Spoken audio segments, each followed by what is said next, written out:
Hey guys! As you know, I'm a writer and a poet. I have been since 17. I've touched up on many different subjects, over 1,000 poems. So I decided to bring back my column that I started 2 years ago. Yes, here on Facebook. It's what I call the Triple Threat A. Ask Andy anything. Message me a question about relationships, politics, sex, religion, family, death, or life in my box, and I'll post the answer on my wall and notes anonymously. Just let me know the city and the state. Hopefully I can be of an assistance. Anonymous Miami, Florida, question 115.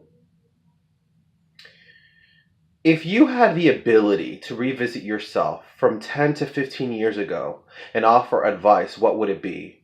Why did you come to those decisions, and how did any of them benefit or not benefit you? This is actually a pretty intense question.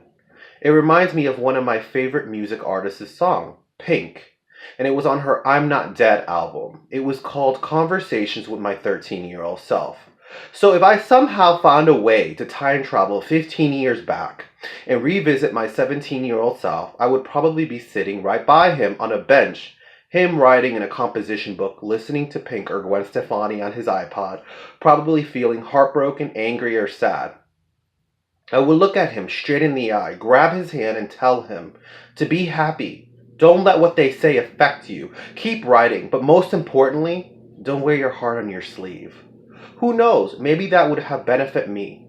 Maybe someone's stronger voice directing me to a less bumpy path. That was something I never really had growing up. There were a lot of times I felt alone. But honestly, in the end, that's kind of like cheating life. Perhaps that's why there's no such thing as a time machine. Well, as far as I know. There's a tattoo I have on my right arm that says beauty in my flaws. It has many different meanings, but mostly this. Some of the mistakes in our path become lessons. Just like a rose has its thorns, you have to work your way up to find the beauty in the petals.